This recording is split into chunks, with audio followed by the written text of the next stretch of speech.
Okay, we will wait for 5 more minutes and then I'm sure everyone will show up and then we will start.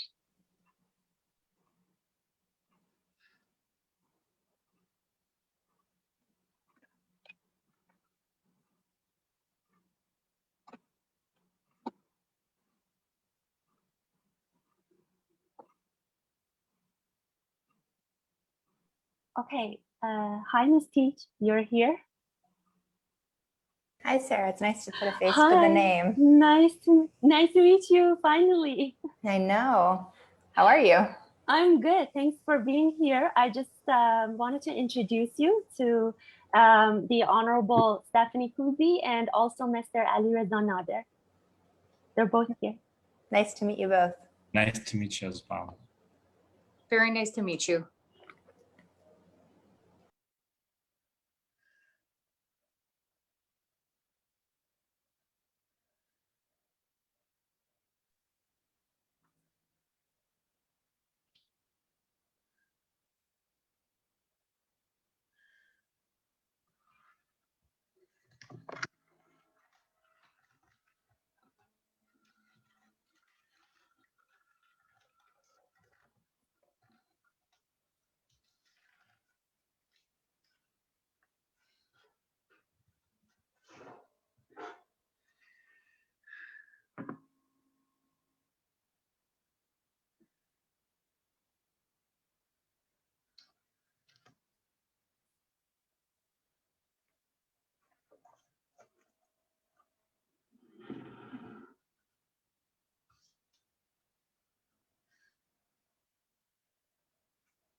Okay, 3 more minutes and then we will start.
We have started recording. 1 more minute, I will start.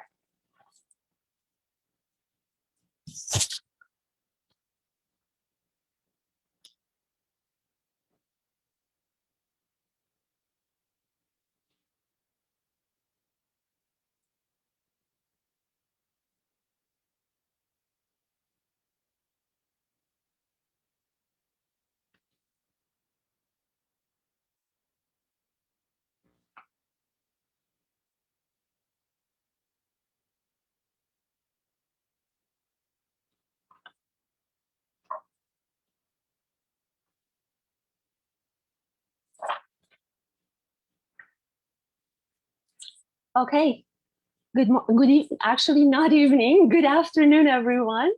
My name is Sara Akrami. I'm an Iranian Canadian author and translator. Before we start the event, I want to congratulate the victory in the Ontario Superior Court of Justice for recognizing that downing of Flight PS752 by the Islamic Republic of Iran and the Islamic Revolutionary Guard Corps was intentional and a terrorist act. On behalf of everyone, we extend our congratulations for this victory to Mr. Ali Gorji, who lost his newlywed niece along with her husband, Mr. Shaheen Moqaddam, who lost his wife and son, and Mr. Mersad Zarei, who lost his son on Flight PS752. This victory is for everyone who has somehow been hurt by the Islamic Republic of Iran during the past 43 years. Whether they killed, imprisoned, tortured, or suppressed your family member or yourself, or whether they have deprived you from visiting Iran and your loved ones, and you pass your days with the memories and hope of one day seeing that land again. This is the third session that we are holding about the Islamic Revolutionary Guard Corps with respect to Flight PS752 and why this organization should be designated as a listed terrorist entity under the Criminal Code of Canada. Today, our parliamentarian guest is the Honorable Stephanie Kusie, member of the Canadian Parliament, Shadow Minister for Transport, and Vice Chair of Standing Committee on Transport, Infrastructure, and Communities. Those of you who watched last week's Standing Committee on Transport session regarding Flight PS752 are definitely aware of the Liberal government's stance on the issue of IRGC. Without any further ado, we're going to hear from the Honorable Stephanie Kusie. Ms. Kusie, why do you think that the Liberals are reluctant to designate the entire IRGC organization as a terrorist entity? And do you have any hope that this government will hold the Islamic Republic of Iran accountable for downing Flight PS752? Time is yours, madam.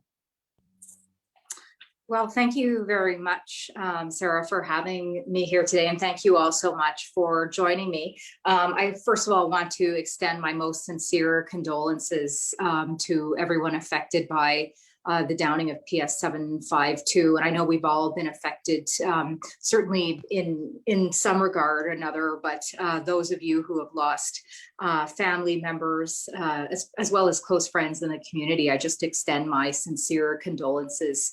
And thank you so much for having me here today. And I echo Sarah's words regarding congratulations for the Ontario court ruling yesterday. I was so very pleased to see it. I did see a little bit of misinformation on social media, not surprisingly. The American support group recognized it, I think, as the Canadian response rather than the provincial Ontario response, but nonetheless, it is significant.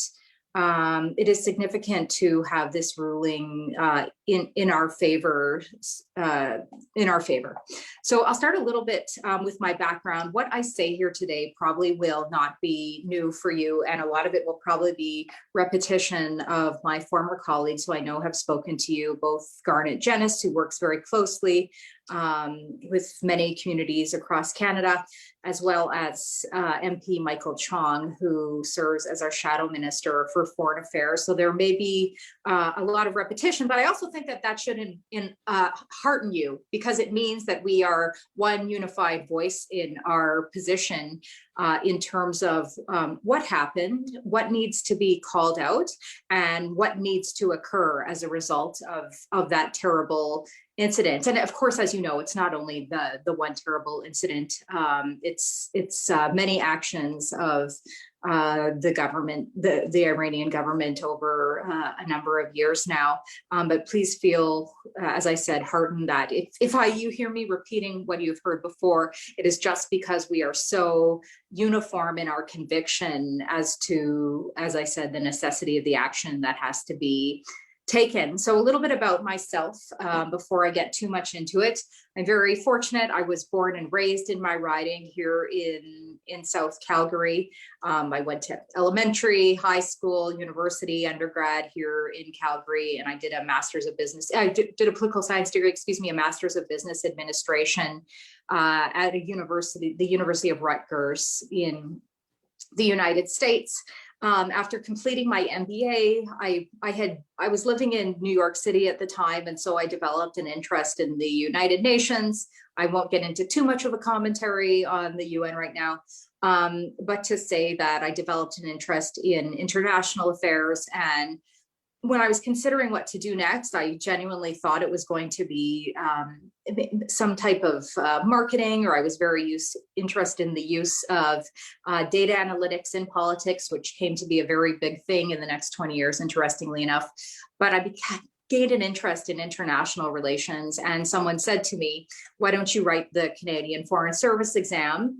And so I did, and I ended up coming in #1 out of 8,000 in the process that year. So some things, some good things are meant to be, and I always as well say, please don't ask me what I got on the entrance school for laws, the LSAT, because I did not perform nearly as well. But from there, I started a 15-year career in the Canadian Foreign Service, which of course piqued my interest in foreign affairs and beyond our borders. And I was very fortunate that I had the opportunity to live and work in Argentina.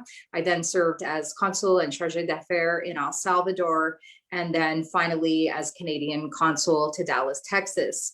So my experience in the Foreign Service was primarily in the Americas.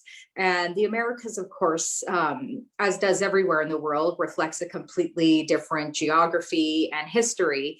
And so there, certainly, while we were dealing with sort of remnants of military juntas, which led for terrible economic situations, such as in Argentina, or compromised security in El Salvador. Certainly when I was there, it was 15 years after the Civil War, and things had seemed to get a little bit back to normal, largely under the wings of the Americans. But all to say, it was a different environment in that, and I would say for two reasons. One, although there had been negative forces within the regions, there was relative peace and stability. Certainly you couldn't walk down the street in San Salvador in all neighborhoods, but at all, or travel to some regions, but relative peace and stability in that people felt, I would say they had access to food, they had access to medical facilities, these types of things. And the second one is that there was no interest in any of the places that I served of having any regional influence. And I think that's a major contrast to Iran as well. And if I had to pick a third one, it would be the alliances with other non-democratic nations. You didn't see that as much, a bit with Cuba, of course, a bit with Venezuela, but not. So just to give you a background, as my background, sort of to give you context of what I've been experienced to in the environments that I have seen. What I will say is that I had the very good fortune of serving 1 year as a policy advisor to the then Honorable Peter Kent, who served as Minister of State for the Americas and Foreign Affairs. I took a year leave from the Foreign Service to do this, and it was an incredible opportunity. I had an opportunity to deal firsthand in the coup in Honduras in 2009, work for the then United Nations Security Council bid, although I believe our approach was very different from Trudeau's most recent bid in an effort to do that.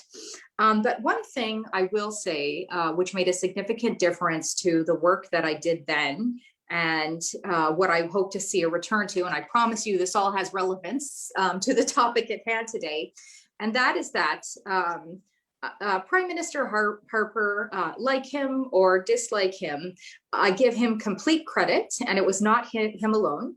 John Baird, who served as Foreign Affairs Minister, my husband had the good fortune of working for him. Jason Kenney, who was my predecessor, and of course is now the Premier of Alberta. Mr. Kenney held the seat of Calgary-Minipur, the one I now hold, prior to myself.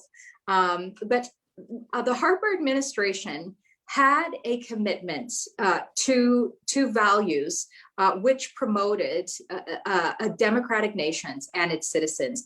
And they walked this. They did not just talk it, they walked this to the, I would say even to a principal position, to the frustration of international interlocutors. I would say even myself, myself sitting at the policy advisor desk in Minister Kent's office when we were evaluating a nation such as Cuba and what our foreign strategy should be.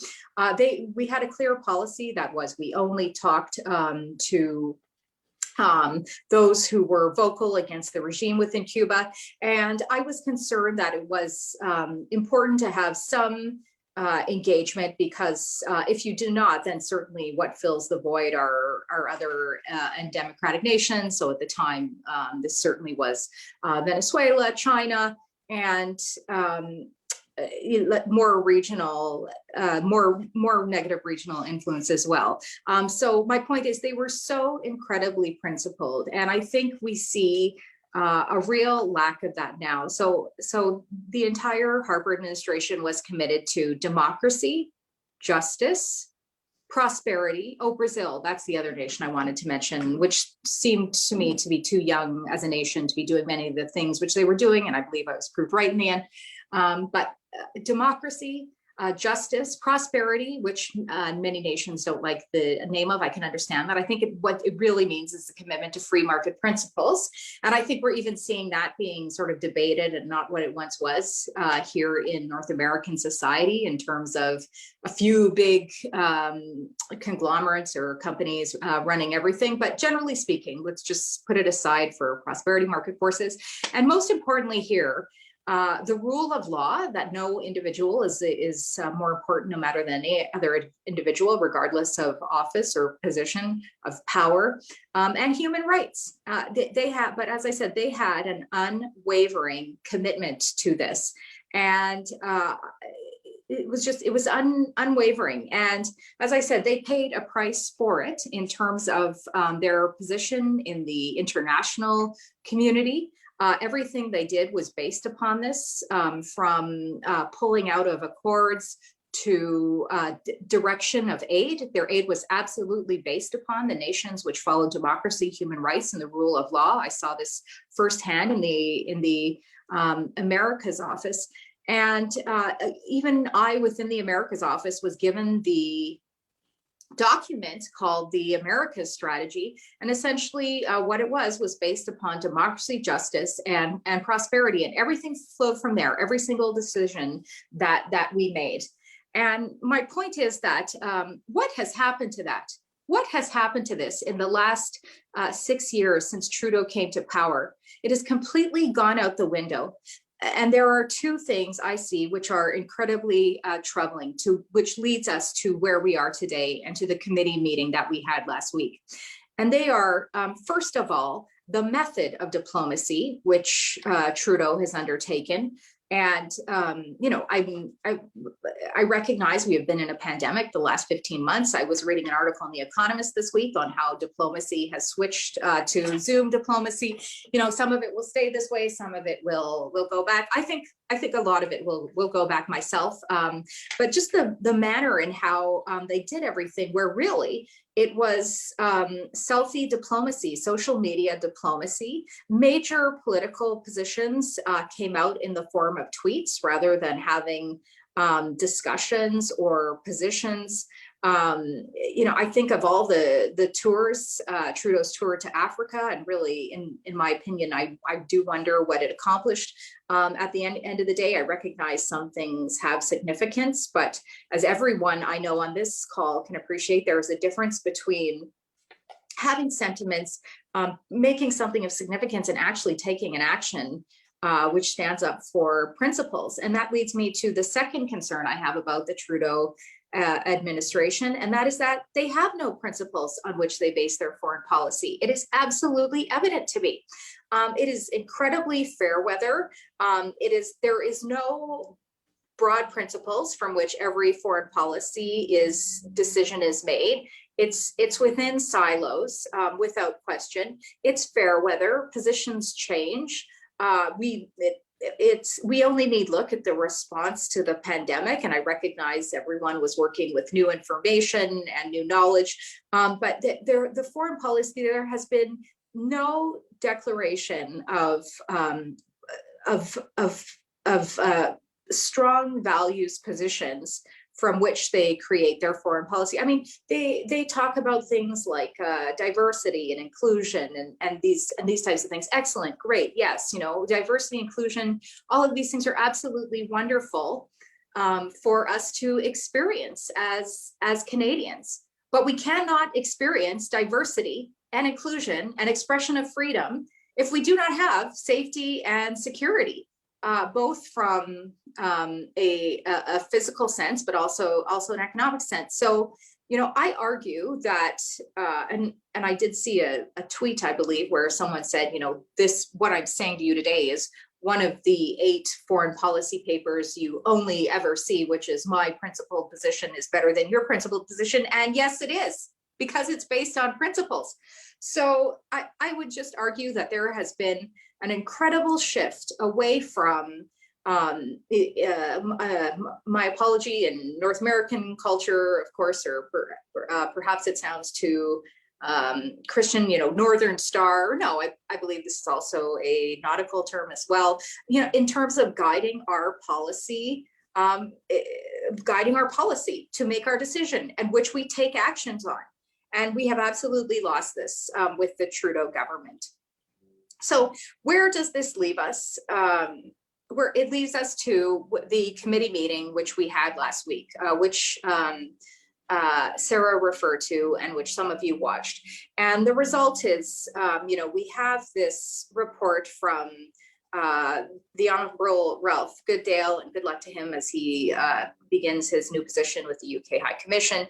But a report which seemed, you know, very comprehensive, but again left a lot of uncertainty as to required outcomes, which will never be achieved, such as a conclusion from the Iranian government as to what really happened with PS752.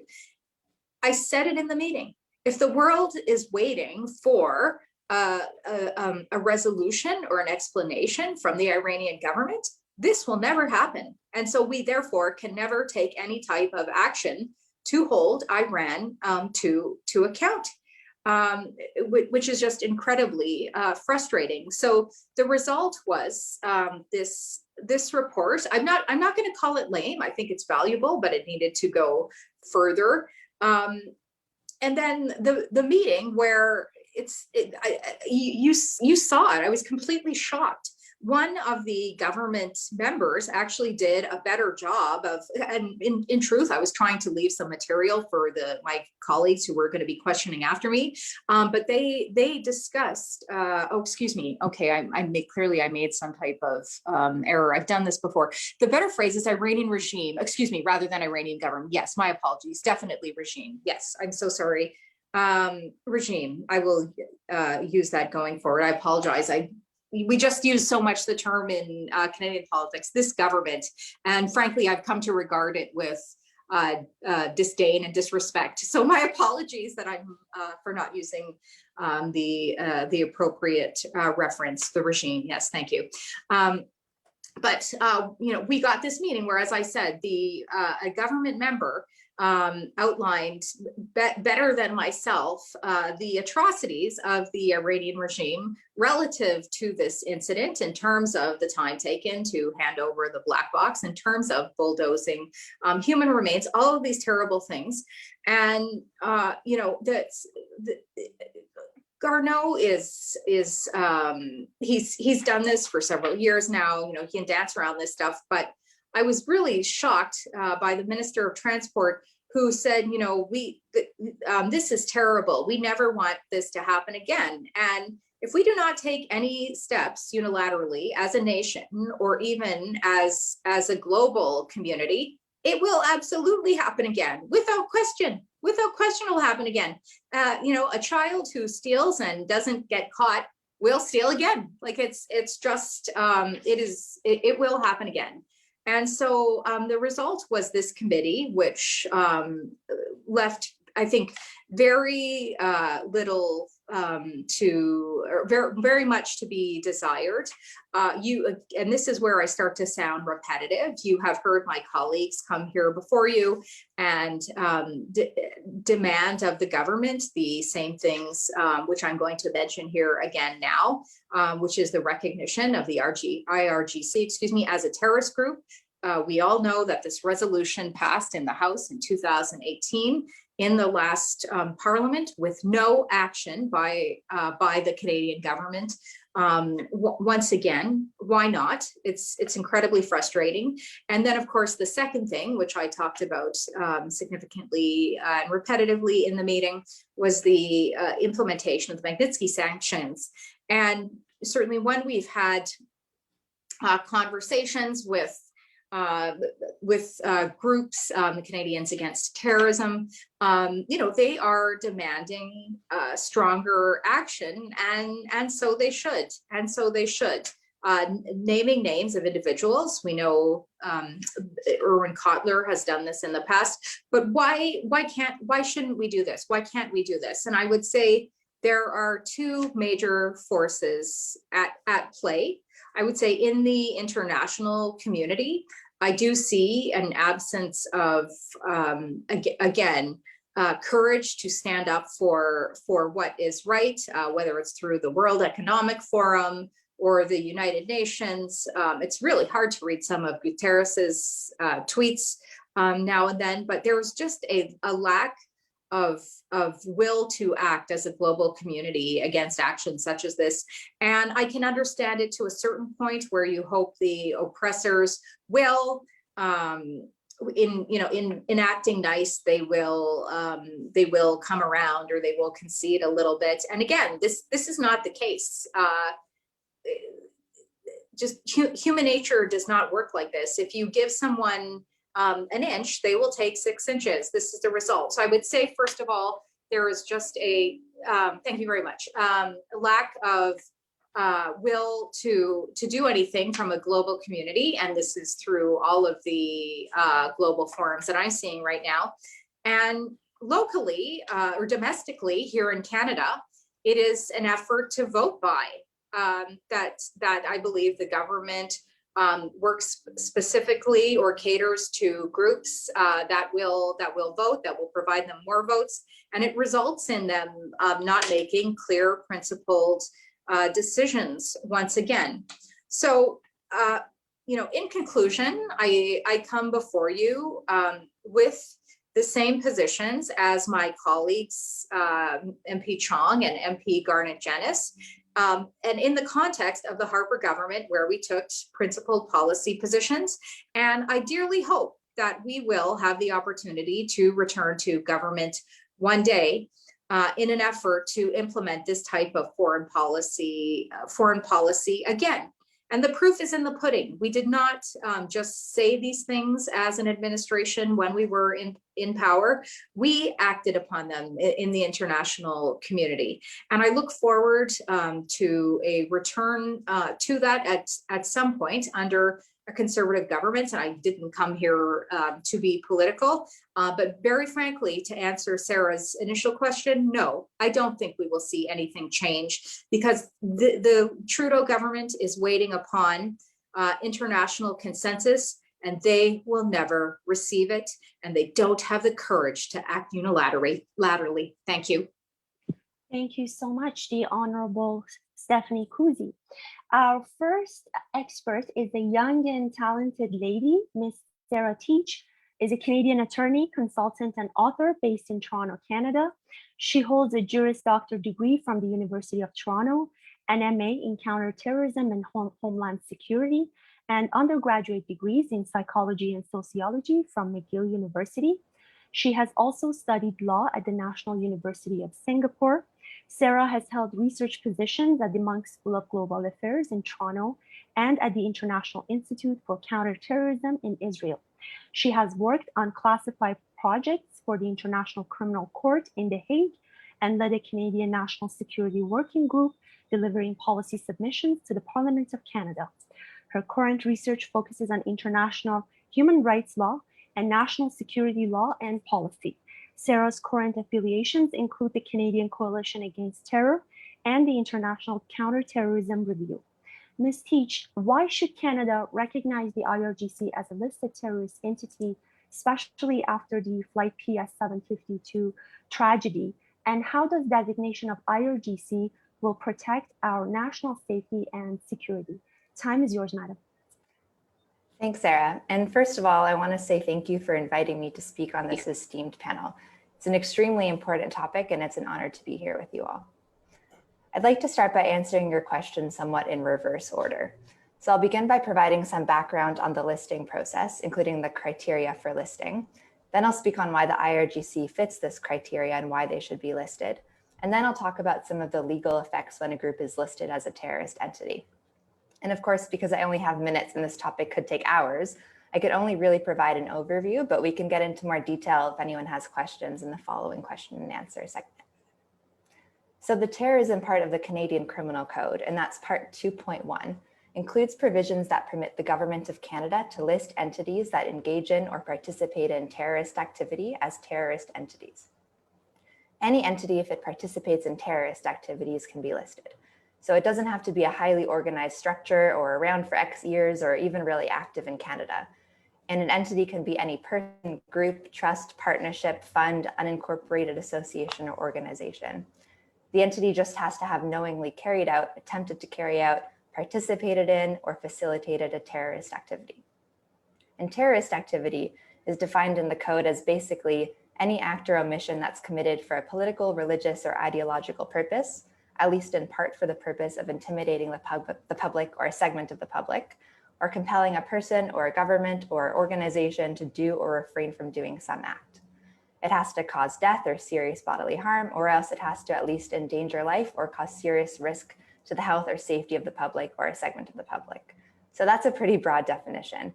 And essentially what it boils down to is this is any entity that's engaged in political, religious, or ideologically motivated violence. There are some categories that are considered as sort of de facto terrorist activity. So you don't have to go through the analysis of seeing whether it fits this definition that I've just laid out. And one of those types of acts is acts that interfere with civil aviation. So that's basically and automatically considered to be terrorist activity. So as I suspect is becoming obvious to many of you by now, it's pretty clear that the IRGC fits the bill and fits the definition of a terrorist entity. They are an entity, certainly. And in that vein, despite Minister Garneau's suggestion to the contrary at last week's committee meeting, there's no requirement that the entity has to be independent from a nation state. And the IRGC has very clearly participated in terrorist activity. This was the case even before the downing of Flight 752, with the organization's longtime supporting of terrorist activities across the Middle East and engagement in ideological violence, and actually even their association with groups like Hamas and Hezbollah, which themselves are already listed as terrorist entities. This should have been enough to ground listing the entire IRGC, because another way to get an organization listed is to simply demonstrate that they are associated with an already listed entity. But now with Flight 752, of course, the case has become even stronger. And as most of you will know, just yesterday, Justice Bella Baba of the Ontario Superior Court released his decision on default judgment, siding with the families of Flight 752 that had sued Iran, the IRGC, and others under the Justice for Victims of Terrorism Act. Justice Bella Baba found on a balance of probabilities, which is the civil standard of proof, that the defendants, being Iran, the IRGC, and the other named individuals, intentionally shot down Flight 752. It's significant here that the civil standard of proof is a balance of probabilities, because although usually the criminal standard is higher, it's typically beyond a reasonable doubt, the standard of proof that's required actually to list an entity as a terrorist entity under the criminal code is only a reasonable grounds to believe. And a reasonable grounds to believe is a lower standard of proof as compared to a balance of probabilities. So this is actually really significant, and this decision becomes like the nail in the coffin for the case of listing the IRGC. Because now that it's been found that the defendants, including the IRGC, engaged in intentional terrorist activity on a balance of probabilities, it really becomes quite impossible to argue that there are no reasonable grounds to believe that they participate in terrorist activity, because that's a lower standard than what's already been found. Even actually without yesterday's development, even if there had been no finding yet that the shootdown was intentional, this still probably would have been terrorist activity. It was ideological or politically motivated to leave the airspace open. It certainly caused death, and it was, at the least, committed to dissuade the US from attacking Tehran by effectively using the plane load of passengers as human shields. But certainly yesterday's ruling really strengthened this case. Now, in terms of the legal effects, when an entity is listed as a terrorist entity, it has significant legal effects that overall can really hamstring the group's ability to operate in Canada. The effect may be a little less dramatic here because Iran already doesn't have an embassy, but it's still quite significant. When an entity is listed, banks have to freeze their assets, They have to provide reports regularly to their regulating authority regarding what assets, if any, they're still holding on to. It becomes a crime for a Canadian, either in Canada or anywhere in the world, to participate in or facilitate any activity of the listed group if it's for the purpose of enhancing their ability to carry out terrorist activity. It also becomes a crime for a Canadian anywhere in the world to provide property or services to a terrorist group. And then there are immigration consequences as well. So membership in the listed group can cause a non-Canadian to be denied entry to Canada. We also can't discount the intrinsic value of naming and shaming, of the government of Canada actually coming out and saying that the IRGC is a terrorist entity and that they engage in terrorism. That's not so much legal, of course, but it's still important as a matter of respect and recognition. It's a matter of respect and recognition of those that have been victimized and terrorized by the IRGC to call it what it is, and that's terrorism. All right, I'll leave it there for now. Hopefully I haven't spoken too fast, and I look forward to your questions in the next segment. Thank you so much, Ms. Sara Teach from Macdonald-Laurier Institute, Senior Fellow at Macdonald-Laurier Institute. Our next expert is another young and talented Iranian expert, Mr. Alireza Nader, is a Senior Fellow at Foundation for Defense of Democracies, focusing on Iran and US policy in the Middle East. He also researches the Islamic Republic's systematic repression of religious freedom and currently serves on ADL's Task Force on Middle East Minorities. Throughout his career, Alireza has advised the US government on Iran. He is regularly called upon to share his analysis with senior policymakers, has testified before Congress, and is often interviewed by the media. Prior to joining FDD, Alireza was a senior researcher at the RAND Corporation, where he authored numerous reports and studies on Iran, the Middle East, and the US strategy. He lectured at the George Washington University and has conducted research and taught analytical courses for US Special Forces and analysts at the Department of Defense. He obtained his Bachelor of Arts in Political Science from University of California, Santa Barbara, and his Master of Arts in International Relations from the George Washington University. Mr. Nader, how do you view the former US administration's act of designating IRGC as a listed terrorist entity, and how did that affect the terrorist activities of this organization, especially in the Middle East region? Time is yours, sir. Hi, everybody. Hi, Sara. Thanks for inviting me. It's a real pleasure speaking to you about this important topic. My condolences to the families. I'm also more hopeful now, given the court's ruling. And I think it's very important for the Canadian government to designate the Islamic Revolutionary Guards Corps as a terrorist organization, as the US has done, which I believe was very beneficial for US national security. The IRGC is a primary military and security actor in Iran. It protects the Islamic Republic from all threats, internal and external. And it is the best funded military force. It conducts the regime's terrorist activities all over the world, from West Africa to Afghanistan. And it's very much involved in illicit activities, including drug smuggling, money laundering, and it has made Canada a base, which I think is a big threat to Canadian national security and US national security.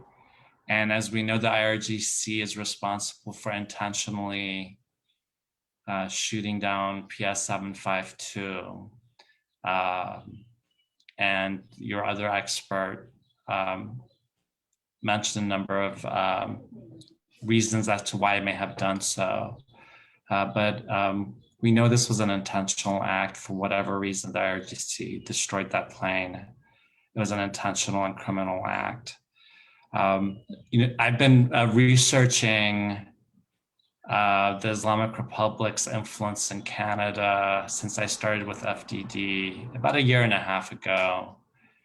And before then, I heard very regularly from Iranians, both in Iran and the US and Canada that the regime had built a sizable base of support in Canada, that it was laundering a lot of money into the Canadian economy, and that there were actually a number of pro-regime Canadians living in Canada. Now, of course, the Canadian Iranian community by and large is very successful and has escaped Iran due to persecution, but the regime does maintain this base of support in Canada.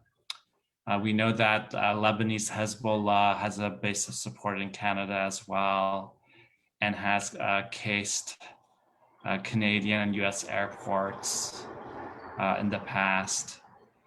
And there has been some law enforcement crackdown in Canada on Hezbollah's activities.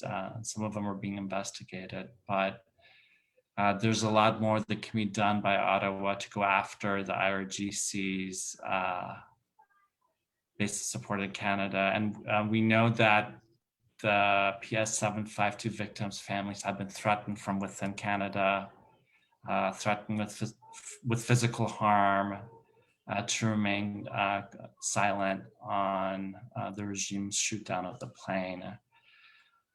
And so this is, I think, a very serious issue that Ottawa has been ignoring. And it is crucial, like the other experts on your panel stated, that the IRGC be designated as a terrorist organization, as it is in the United States, because the designation has allowed the US to really go after sources of funding used for terrorism by the IRGC and Hezbollah and other groups allied to the regime.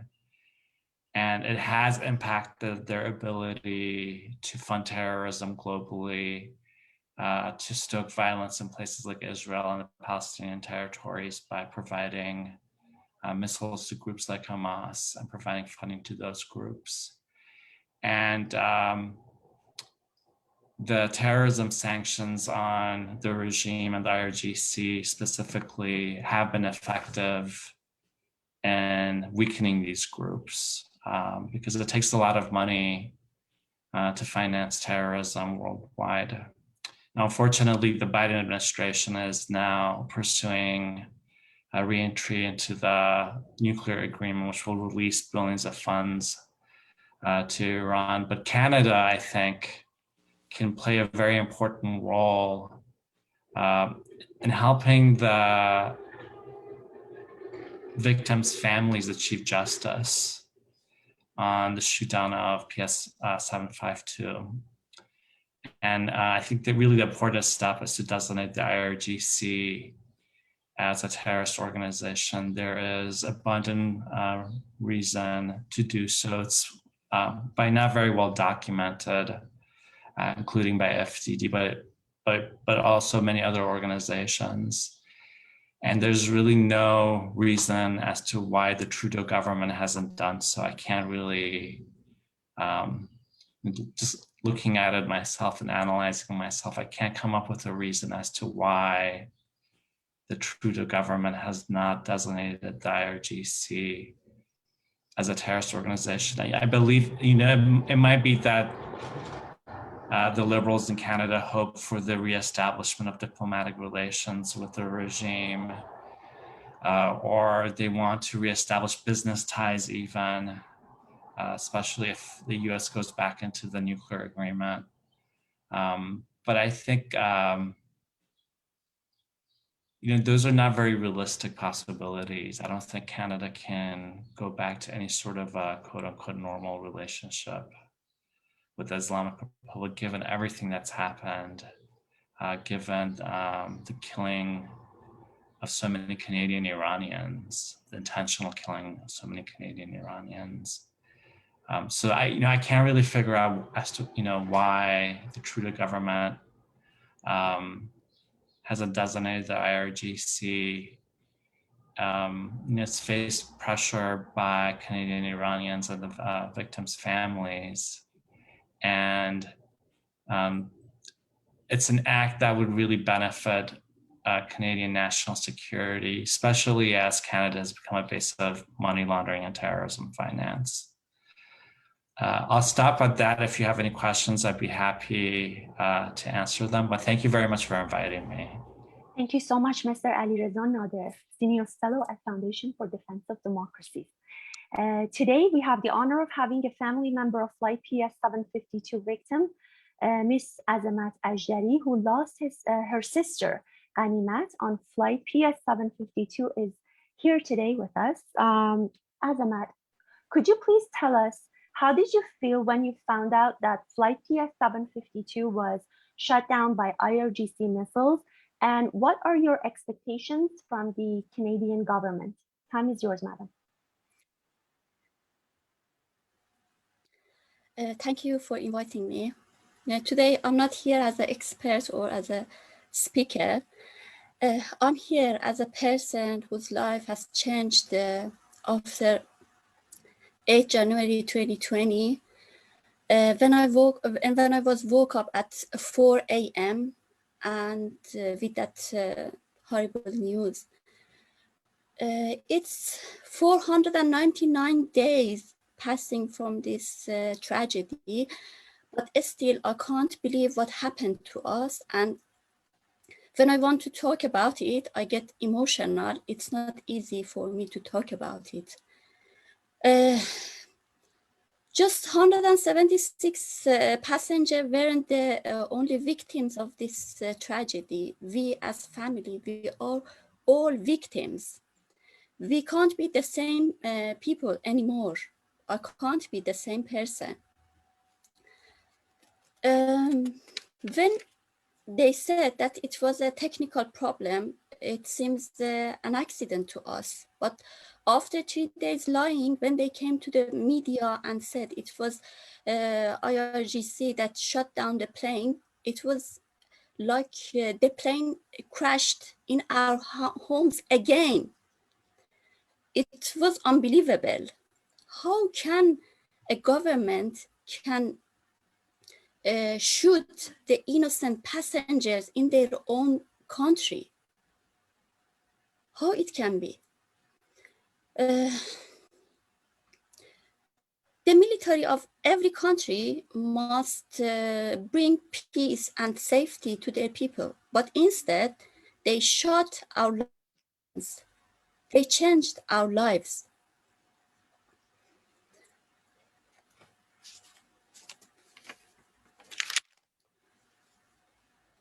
Before 11 January, that they said it was a human error. It was what they said.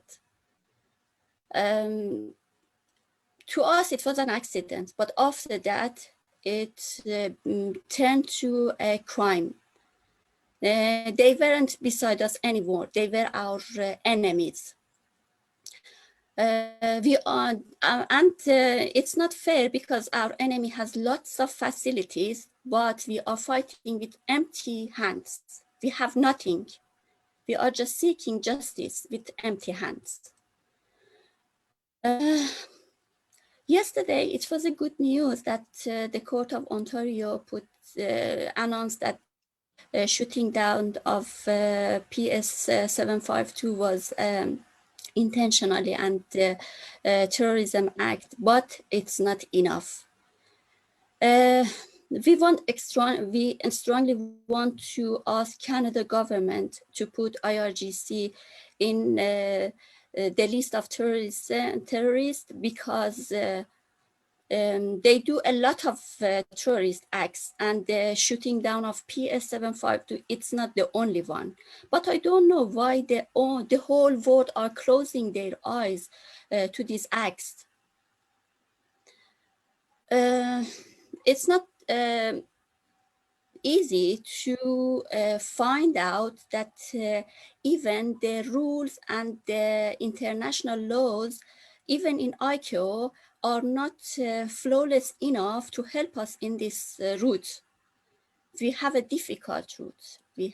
It's really difficult. But we won't give up. We continue until we can get the justice. We never forget, we never forgive. And the only thing maybe we can do, not the only, one of the things we can do is to appreciate everyone like you who stand with us in this difficult journey. Thank you very much. Thank you so much, Miss Azmata Azhdary, who lost her sister Ghanimat on flight PS752. Our final speaker is Mr. Kurosh Farhodpour, member of Modern Iran Organization. Kurosh, could you please tell us about your perspective of IRGC and why the designation of IRGC? Why should designation of this organization shall be significant to Canadian government? Is Kurosh available? Excuse me, Sara. I think Kurosh is absent today. Okay, no problems. We are going to, since we have a... to have a talk, Mr. If you would like, Mr. Gorji, you can speak on behalf of him for a few minutes. Like a little bit. Well, thank you very, very much, everybody, for coming, and I really appreciate from the families, victims' families, and also Iran Novin organization. I lost my niece and her husband in this tragedy. They were brilliant, sweetheart, young students in Alberta, University of Alberta, in intelligence.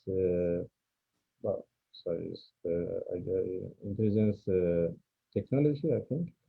Anyways, and so unfortunately we lost them. From beginning, well, we were very angry, we were very upset, but we started a lawsuit against the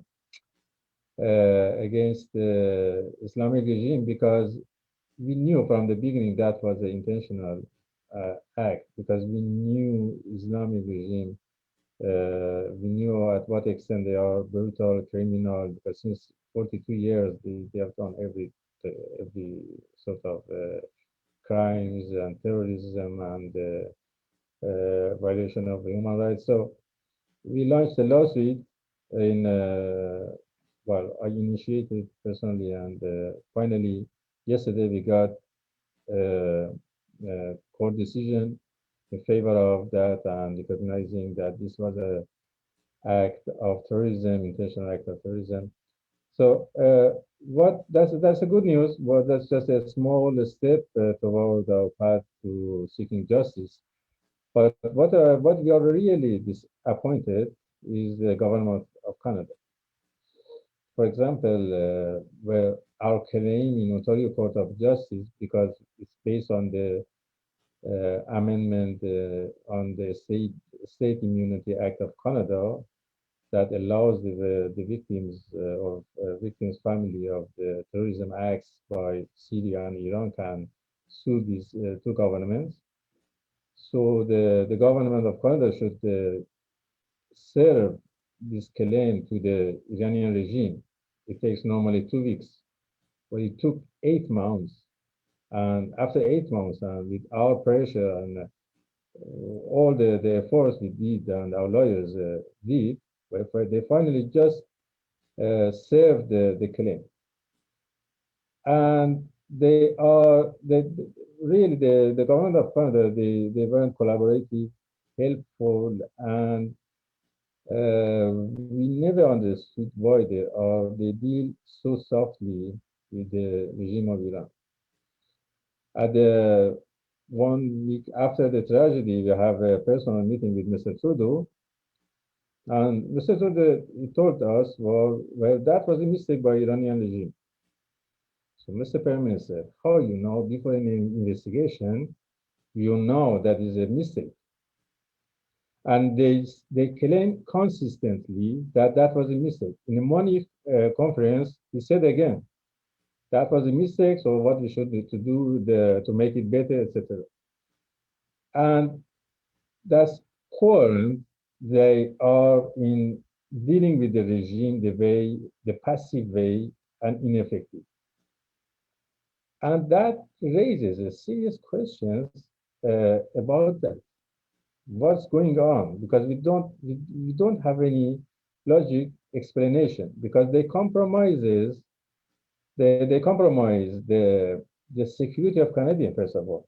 Well, as an example, before taking off the plane, PS752 in the airport, the regime authorities, they come to the plane and ask if any passenger has American passport or not, because they are afraid if there is any American passenger between the passenger in the flight, because they are afraid of the consequences from the United States.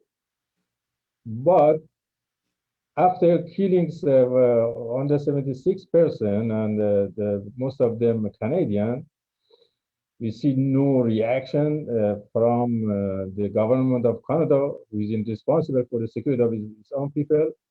So what type of message that's sent to the Iranian regime? Well, they encourage them that the next time in other situations, they don't care about, they don't mind. Well, there is no consequence. We do whatever, and they by nature they are criminal, Iranian regime, by nature and by ideology. Okay, so they don't hesitate to do that with the Canadians.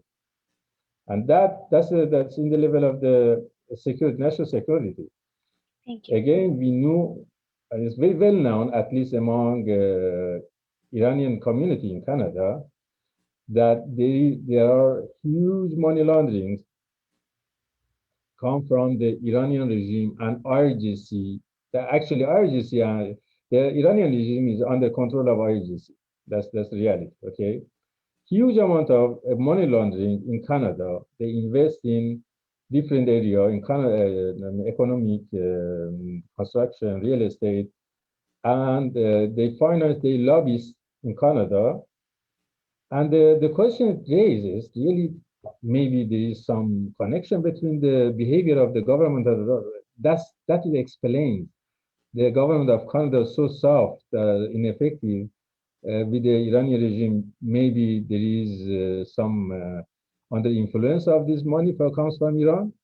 I think it's a serious issue, serious concerns, and really strongly suggest the intelligence community of Canada to go through that, because, for example, we have a Canadian-Iranian MP, Mr. Johari in Toronto. He is clearly very well known, is a supporter as an agent of the regime of Iran. And well, when there is a dirty money, it can influence, affect everything, the economic, the politics. And so I think, because there's no explanation, there is a resistance from the government of Canada for a motion who already passed in the parliament, just to enlist the IRGC as a terrorist organization. Already the foreign branch is already enlisted as a terrorist organization, and with all crimes the IRGC they did, they simply they resist to all evidence and all pressure to put them in the cell. So I think that's much more than naivety of the government, much more than incompetency of the government. I think there is some tie in regarding of the money between Iranian regime of some of key politicians of Canada. Thank you so much, Mr. Ali Gorji, who lost his niece on flight PS752. Due to lack of time, we're going to move on for 10 more minutes and ask some questions. We are starting with the questions that were already sent to me. The first question is for the Honorable Stephanie Kusie. Why didn't the conservative government designate the entire IRGC organization as a listed terrorist entity in 2012 and only designated its external branch, the Al-Quds Force? I don't know. I wasn't there at the time. So I'm sorry, Sarah. I don't know why that didn't happen. Yeah, I'll leave it there. It's a good question. And if you could send it to me, I will look into it, but I can't tell you now. No problem. Thank you. So the next question is for Ms. Sara Teach. The families of Flight PS752 victims wish this case be taken to International Criminal Court. What is the process for a case of crimes against humanity to be examined and investigated at the International Criminal Court? So the problem is that Iran is not a state party to the Rome Statute, and Ukraine isn't either. So one of them really needs to be for the court to be able to take jurisdiction, unless the UN Security Council refers the situation, which geopolitically seems a little bit unlikely. So with the current state of who's a state party, I don't think it's possible, but that's not to say that it couldn't be possible in the future. Ukraine could always file a declaration under Article 12 of the Rome Statute, giving it jurisdiction to look into a particular case, even if they don't want to join the court overall. So that would be my prognosis as the most likely way to get it to the court. Thank you so much. The next question is for Mr. Alireza Nader. Do you think that the revival of JCPOA will affect the Islamic Republic of Iran's sponsorship of terrorism, and what will some of its consequences be for the Biden administration? Yes, definitely. If the US goes back into the JCPOA with a nuclear agreement, that will free up billions of dollars that the regime can use to fund whatever really it wants. And I think naturally part of it will go toward expeditions on Hamas and the Syrian regime and Hezbollah and the Houthis in Yemen.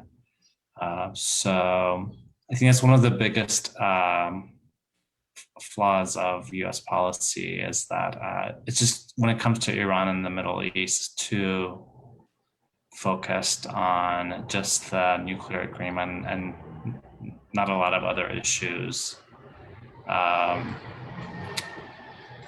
With Canada, I'm not sure what Canada's policy is really focused on. I don't think it really has a focus when it comes to Iran.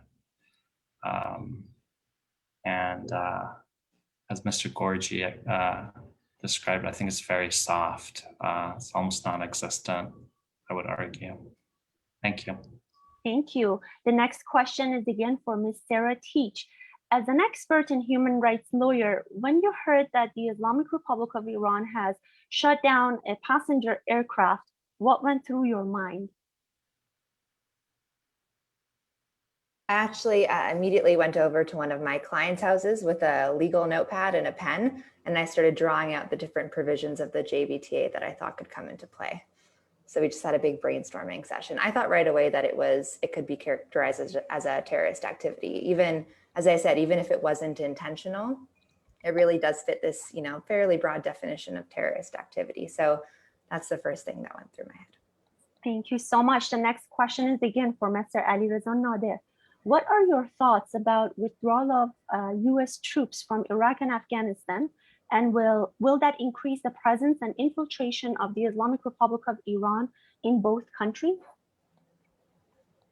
Well, the withdrawal from Afghanistan, I think the biggest risk is the Taliban coming back to power in much of Afghanistan, if not all of it.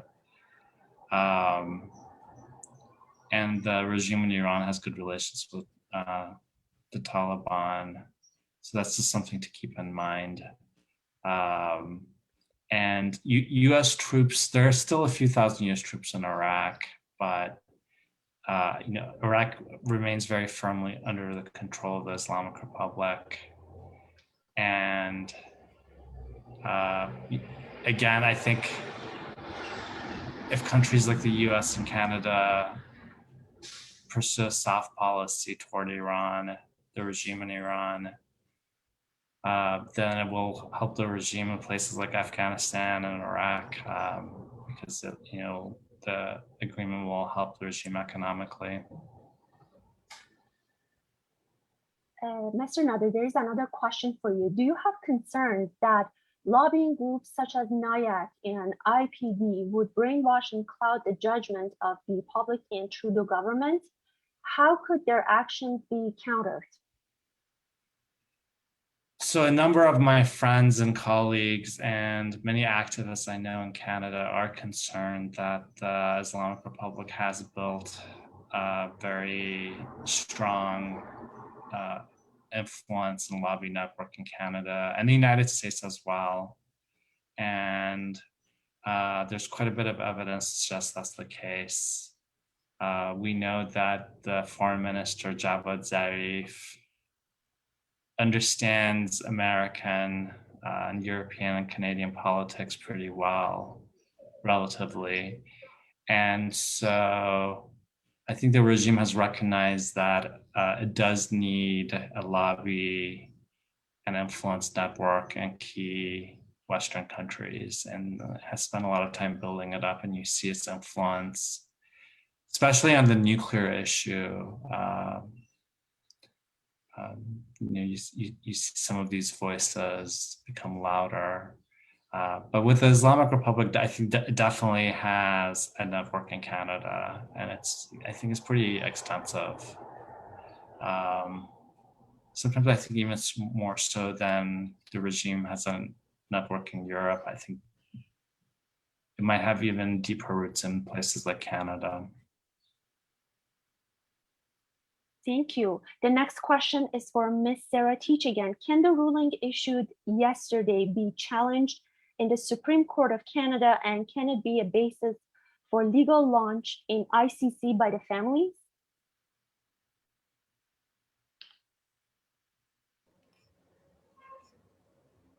My internet connection appears to be unstable, so hopefully this stays. So what Iran has actually done in the past is they have, like they've done here, not fought the case, but then after it's already been lost for them, come in and try to have the judgment set aside. So we may see that happen again. And in terms of the ICC, using it for the ICC, I believe that was the second part of your question, because my internet crapped out just about then. That's more of an independent inquiry. If the case does go before the ICC, perhaps the Office of the Prosecutor can use this judgment to bolster her case, but they're really they're independent processes, in that the ICC isn't an appeal court from the Canadian Supreme Court of Canada.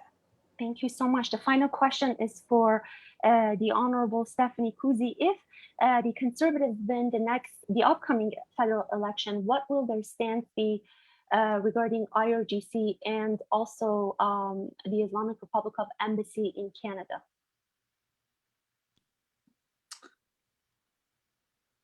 We put forward the motion in 2018 to place IRGC on the terrorist, define them as a terrorist. If that didn't, I can't fathom that wouldn't happen. If it did, I would be extremely disappointed. I can't fathom that wouldn't happen. I really struggle to think that wouldn't happen. So that's the response to the first question. And I'm sorry, the second question, Sarah, was? Will the Islamic Republic of Iran's embassy remain closed? I'm not sure. I'm not sure. I think it's too early to say that. And I think, yeah, I don't know. I think there would have to be a lot of evaluation as to any benefit. I'm thinking yes. That's where I'm thinking yes, because as I said, the historic conservative position is to not recognize illegitimate regimes and governments. So I would think yes if I had to, but I can't say for certain. Thank you so much. I just wanted to thank the Office of the Honorable Stephanie Kusie for making this happen. I wanted to thank the Honorable Stephanie Kusie herself for being here today, Ms. Sara Teach from Macdonald-Laurier Institute, and Mr. Alireza Nader from Foundation for Defense of Democracy. Also, Azmata Azhdary, who lost her sister on Flight PS752, who joined us from UK. Thank you so much, everyone, and we look forward to see you in another panel. Have a great day. Thank you. Thank you very much. Thank you all.